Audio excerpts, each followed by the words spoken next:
Hello and welcome back to another episode of Streaming Without a Paddle. I'm Andrew. And I'm Ted. I sang it. Hello, Ted. Yeah, you did. Yes, you did. You don't have to do that again. Anyway, all right. Good to see you, Ted. Good to see you. We had an assignment. Doggone. Netflix. 1 hour, 35 minutes. Stars Rob Lowe, Rob Lowe, Kimberly William-Paisley, John Berchtold, I hope I'm saying that correctly, and Nick Peine. He was the nerd buddy. Yeah. Who I think stole the show. Let's give a synopsis on... Take it away. College kids... He doesn't know what he wants to do. They're kind of like the kids that play hacky sack and do that sort of stuff. His little crew of friends, but they've all... he gets dumped by his girlfriend. Yeah. And then he gets a dog. To win her back, kind of. Yeah. But the dog... That's a smart thing to do. Right. But the dog becomes... Him and the dog are inseparable. He goes to class with him. Then, lo and behold, he doesn't know what he wants to do with his life. All his other friends have all these great internships and jobs and everything, but he's like, I don't know what I'm going to do. And so his parents show up for graduation, and he doesn't even make it to graduation. And why doesn't he make it to graduation, Ted? Was it because of the dog? He was camping. He was camping with the dog. With the dog. That's right. That's right. And they overslept. They overslept because I can tell you, my phone has an alarm on it. Moves back in with his parents, and his dad's like, this is fine, but you got to, pull your weight. He lets the dog off the leash 24/7. The dog is never on a leash, and they go into the Appalachian Trail just to do some hiking, just some hiking. Him and his nerdy friend, who's funny. His nerdy friend goes, hey, Dauber, is it Dauber? No, Gronker. And he goes, Gronker. Everybody loves Gronker. Gonker's super sweet. He is. Gonker's the precious dog. Yellow lab. Precious dog. And Gonker, no leash, Appalachian Trail. His friend goes, Gonker, fox, go get it. And then they lose the dog in the wilderness. And they're always like, he'll find his way back. No, he won't. No, he won't. And that is the basic story. And then the rest is his mother and his father helping him go look for the dog while he has stomach pains. Yes. That's the synopsis. That's it. You nailed it. And I'm just going to say this. I love dogs. I'm a huge dog advocate. I give to the Humane Society every year for my birthday. I'm like, hey, if you want to pledge some money, I was just wearing a Adopt a Pity shirt. If you have a dog and you go into a national park or anywhere that dog is unfamiliar with and you take him off the leash, you're a bad owner. You're a bad owner. You're a bad owner. You are. You are a bad owner. Do that with your kids. It's the same scenario. Yeah. Just if you pull over on a vacation to get gas and you let them out and you let the kids out and then you just hit the road again. That's it. That's the equivalent. And this whole movie, I forgot to say, the dog has a condition. Okay, this is pretty funny. At one point, the dog can't get up off the ground and they think it's going to die. And my fiance looked over at me and she goes, I have known you for 11 years and I have seen you cry twice. And you were crying when the dog couldn't get up. Visibly crying. I was, man. I was like... I get it. So the drama of this movie... I wasn't crying, but it touched me. Well, the drama of this movie is the dog's fine as long as he takes his medicine. Right. And basically... If he doesn't take it every 21 days, he can get really sick again and maybe die. So, how many days can he be gone? 21. And they had 12. Yeah. Yeah. So the clock is ticking. I'm sorry I'm talking so much. No. Rob Lowe and Kimberly Paisley. Yeah. Williams. Right. From Father of the Bride. William Paisley. Yeah, Williams Paisley. are way too nice to him, the kid. It's shocking. Well, Kimberly William-Paisley's character had a very traumatic childhood pet situation. And so, it unveils itself through the script and through the story. And Yeah, her mom's abusive. Right. Well, she got a dog as a gift from somebody that outside the family, and parents didn't like the dog, and all of a sudden one day the dog's no longer there. And, well, you can let your imagination happen with what happened to the dog, because they don't really tell us per se. If they did, I think they said he got loose and went to town and got hit by a car. And I expect you to be a big girl about this. Yeah, but I don't think that's what really happened. I think what they did was they took the dog and gave it to the pound. That or went to the mountains and let it go chase foxes. I always think, and I always see this, and I guess her and Rob Lowe were supposed to be your age. I guess. But didn't it look like the 1960s, like when they were showing the flashback? Yeah, it did. I was like, why does it look like a Christmas story here? It's like, why is everyone...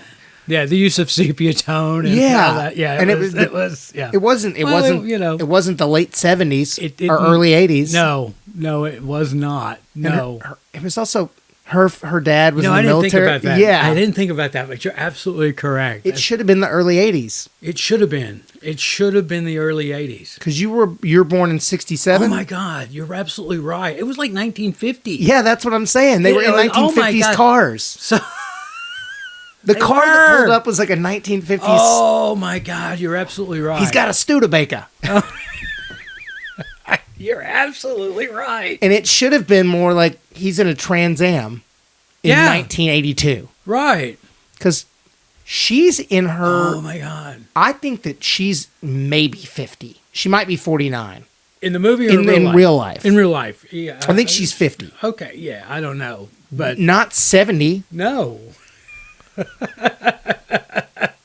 And any parent that grows up and that happens to their kid that's a 12-year-old, and you look at them and go, without letting them cry and go, and I'm not a parent yet, but like, I'm expecting you to act like a big girl about your dog dying. Yeah. And it's like, what is wrong with you people? Yeah, they were not, her parents weren't nice people from, it just, they weren't. But, oh my God, I did not even put that together, but it was because I was just so bored. Oh, here we go. Bored with this movie. Here was my disappointment. My disappointment was they didn't even find the dog. And it's not killing away. They get the dog back, but they didn't find the dog. Mm-mm. I mean, this massive search is going on. And what kind of story can you draw off? I mean, and this is supposedly based on a real story, a true story. We also know they're going to find the dog, or they wouldn't have made the movie. And I just was so... It was just, I didn't, there was nothing redeeming about this other than Nick Peine. And he was funny. He's former, I guess he still does stand-up, but turned actor. And he just delivered his lines and made everything count where everybody else. And the other thing I pulled out of this movie was Rob Lowe really pisses me off. Why? Because he doesn't age. He looked fantastic. Looks like he's 45 years old. 60. Yeah. Well, he's older than I am. Yeah, he's 59, about to be 60. All of the Brat Pack are in there. Wait, he's maybe 56. Oh, he's got to be older than me. He did say I was in high school when St. Elmo's Fire came out, and I mean, The Outsiders is 82, and he's like 19. 19 and 82. Yeah, well, that's older than me. Yeah. I was 19 and, well, anyway, it doesn't matter. But I am. I mean, I was so pissed just sitting there. He doesn't age. He was ripped. He's always solid, too. He's always a good actor. And he was. He was great in this. I think at times he talks a little soft for me. Yeah, that's his thing now. That's his, yeah. And she was great. Kimberly Williams was really great. Yeah. I've never been a huge fan. I mean, I don't think she's done anything that's gone in my mind and like, holy crap, that was great. But she's a good actress. Yeah, she's a good actress. I mean, I haven't seen anything that's just, floored me. But and she lives here. Yeah, she does. That's awesome. So I wonder, I don't know. I think they might live in California more than they live here now. But anyway, yeah, it's a dog movie.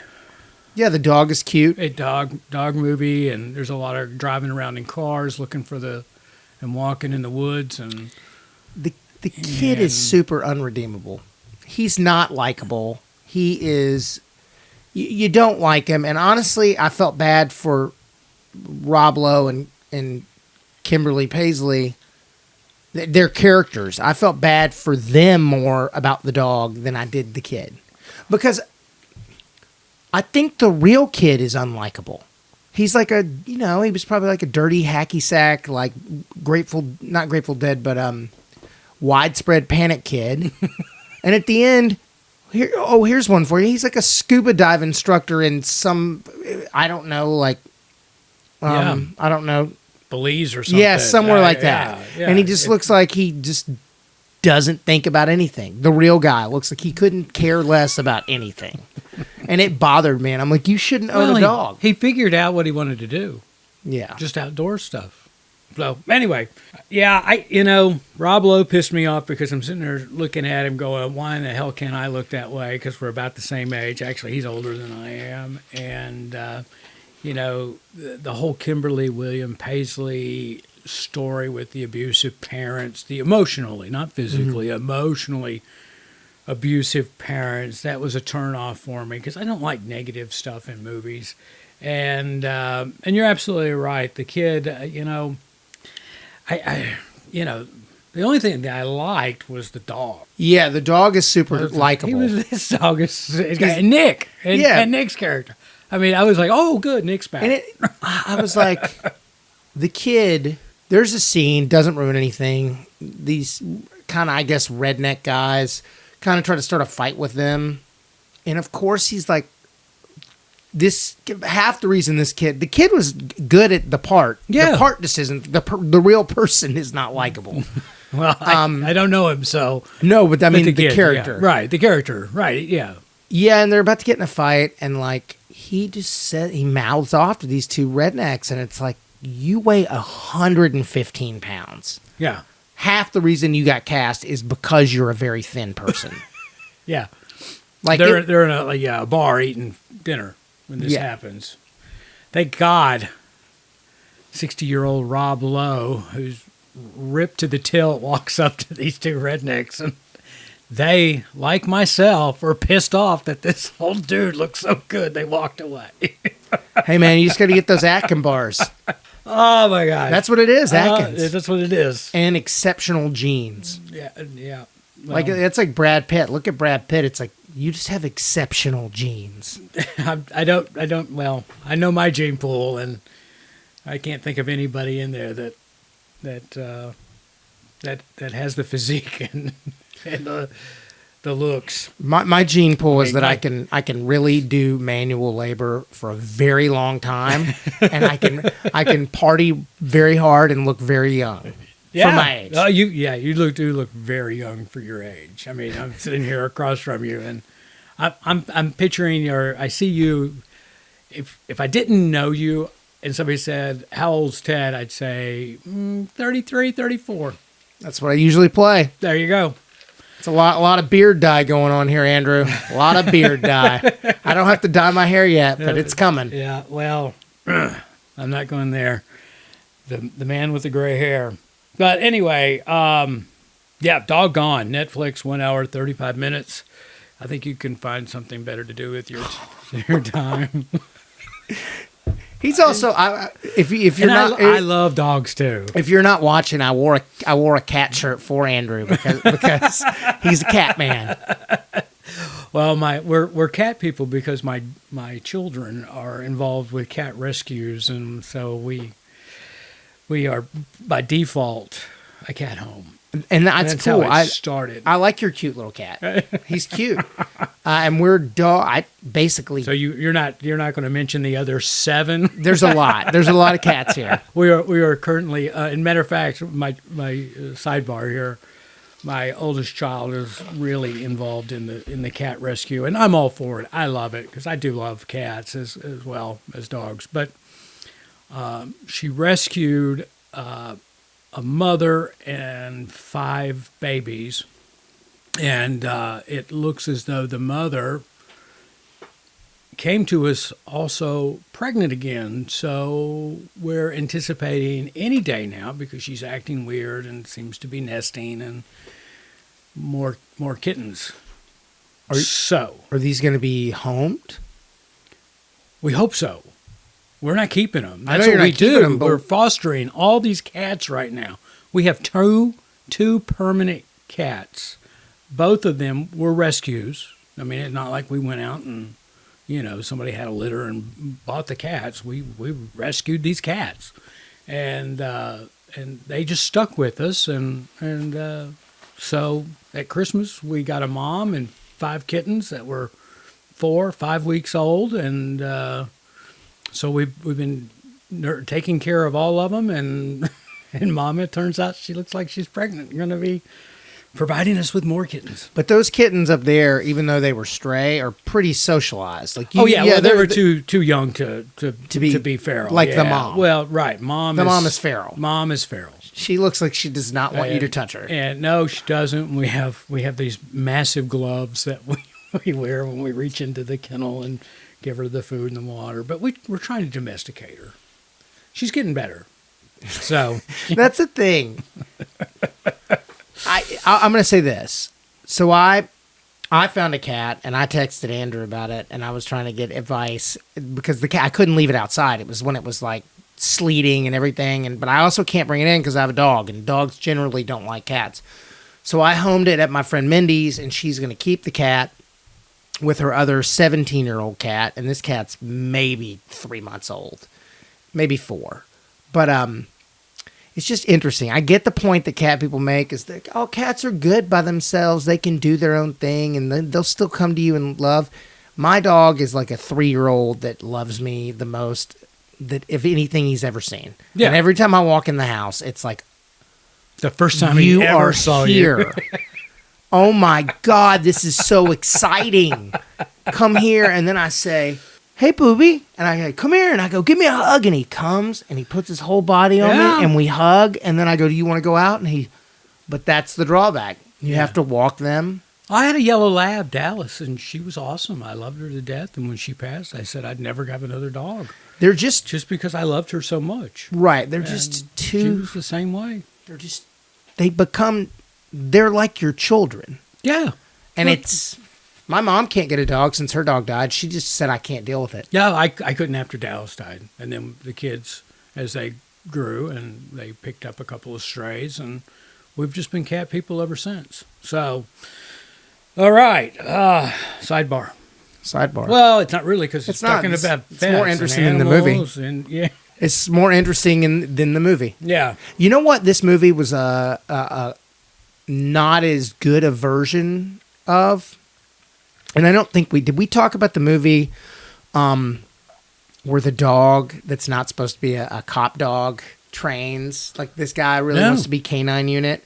Now, when we were on this set, when we were on Honey, I Blew Up the Baby, or Kid, I'm sorry, it was originally Honey, I Blew Up the Baby, and then because they said, ooh, let's not blow up babies. You can blow up kids, but you can't blow up babies.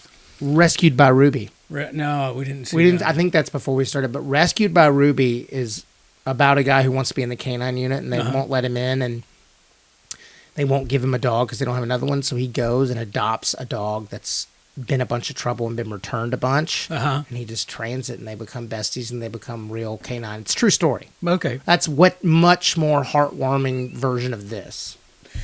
I'm inspired now to write a movie about me and Dallas. Yeah. I mean, but no. Anyway, when I was on Honey, I Blew Up the Kid on the set there, we had one of those days that everything was not going right, I guess you could say. And I'm not going to say who the star was, but it was a star. And, the star. Well, no, it wasn't. No, it wasn't. It was just, there was a big name on the set, and I'm not going to point it out who it was. There are plenty of big names in that movie. But anyway, it was a day where we were working with the twin kids who play the baby or the kid in this movie, and the dog. That's, one of these super trained, go get the thing, and, can set off a domino trail thing if you wanted. But anyway, it was just really one of those days, and this actor just kind of pissy, because it was take after take after take, and he said, "Yep, working with kids and pets, it'll ruin a man's career." It's tough. He's not wrong. No. It's like you want to shoot a 16-hour day, bring on a kid. Yeah, and a dog. I can't imagine that day. I mean, it was like mentally, I reached into my coat pocket, pulled out my little spiral notebook and my little golf pencil or putt pencil, and wrote, "Don't work with kids and dogs." Yeah, because you're just at the mercy of what they want to do. Yeah. And they don't care if you recast them. They don't even have the little girl in the little girl in The Help was a set of twins, right? The one that she says you're good enough, you're smart enough, you're important. Yeah. And it was just like, I remember them just feeding her goldfish between takes to get her to like, okay, focus. And we're talking, she was doing like, that movie's like 2 pages of dialogue, maybe. She's not even doing the dialogue. She has one line, but you know what I'm saying? Right, That was not like, can you imagine a scene where you got to do like a full 3-pager? Well, we had a number of days on set that were like that. Now, I have to say that Robert O'Very and Amy, I can't remember Amy's last name, the daughter, and who's Robert O'Very? He's the son. Oh, he was in a movie called Digstown. Yeah. Yeah, that guy. He kind of looks like Sean Penn. He did look a little like a younger Sean Penn. Yeah. You could see think that. back to Spicoli days. Right, yeah. No, and, they were great. They were professionals. Robert was phenomenal. I mean, he got in and got his lines and his cues, and boom, done. It was wonderful. And then Carrie Russell was in it, and when she was in it, she was fantastic. I mean, look where she's gone. I mean, she's huge. Waitress, great movie. Yeah. Well, The Americans. I mean, that's serious. Oh, yeah, I forgot about that. Oh, my God. Yeah. And she's in Star Wars, and, I mean... People love Carrie Russell. Yeah. It's great hair. I hear...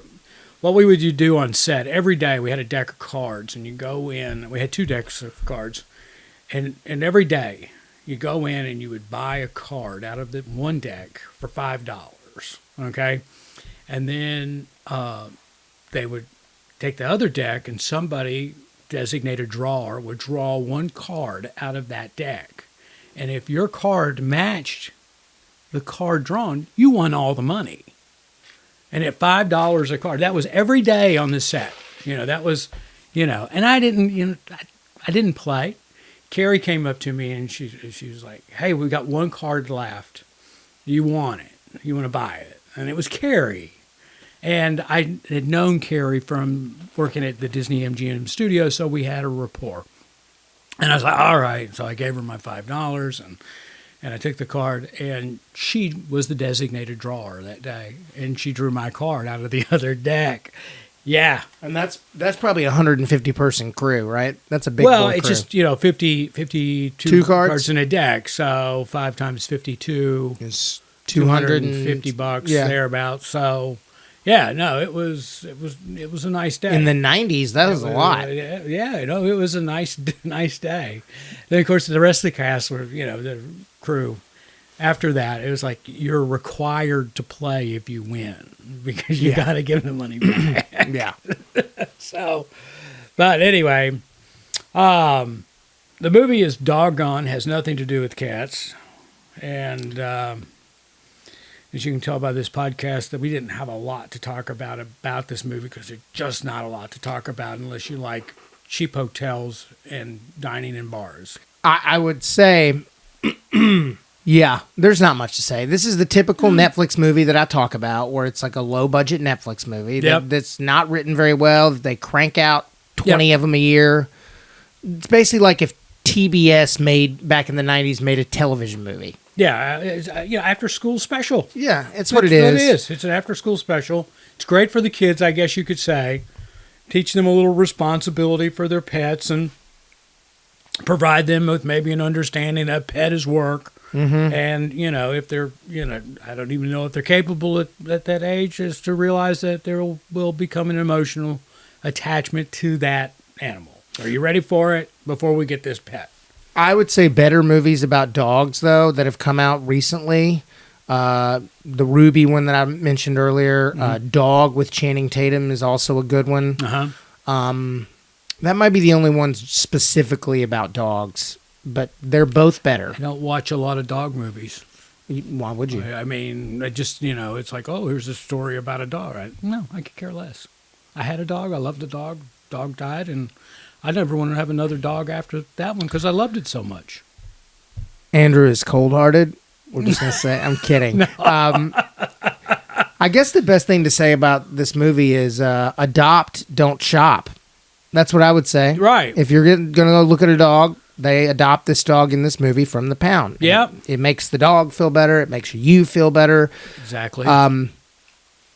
I've always only adopted my dogs, so Use a leash. Use a leash. The last thing I'm going to say, and then I'll score this piece of crap, is the whole movie, Rob Lowe, his friend, everybody keeps being like, it's not your fault. It is your fault. It is your fault. It is your fault. Yeah. Your parents should be like, no, it's your fault. We're going to help find him, but it's your fault. Right. It bothered me so much. And no matter how well trained you think your dog is, you get a moment like, in this case, a fox. Go get the fox. Boom. Gone. Every time I walk my dog, a squirrel comes by, he tries to go get it. Yeah. I mean, it is what it is. They make leashes now that are like 40 feet long. Just get a leash. Yeah. I mean, you that 40 feet, that's 80 feet in diameter. That's plenty of room. Yep. Yeah, especially if you're in nature. Anyway, all right, Ted. Doggone. What's your rating on this one? I'm going to say like a 50. I'm not going to disagree with you. Like I would. I mean, no, I'm going Rotten Tomato, IMDb, all those. I'm going that low too. Yeah, I just think it's like nothing really stands out but the dog. And he's lost half the movie. Yeah, so 50. Yeah. So, yeah, I'm Ted's got it. 50. That's it. That's it. That's all I can do. I've never given anything that low of a score. I mean, I can't. It's just not my bag. I'm with you. We agree. They didn't even find the dog. Someone else found the dog. It was a phone call. Yeah. It was literally a phone call.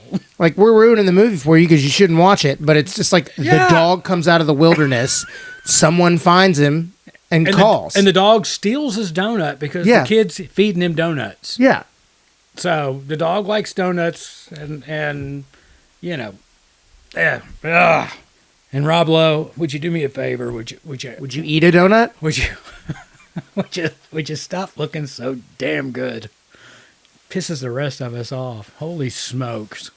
You're like Dick Clark on steroids. I mean, he is. I mean, Dick Clark never aged, and Rob Lowe never ages. On top of that, he's ripped. Anyway, all right. Kimberly William, you did your job. That's, I can say. You were believable. You sold it. You great mom. You sold the emotions. I got it. Boom. There you go. Nick Peine. You love him. He was hysterical. I mean, I wouldn't want to say he was hysterical, but he was the only bright moment of this movie. He was. It was just his lines were, oh, this guy's got it figured out. Anyway. All right, guys. Thanks for listening to another episode of Streaming Without a Paddle. Tell your friends. We're on YouTube, Facebook. Just search us. You'll find us. Yep. And on that note, I'm still Andrew. And I'm also still Ted.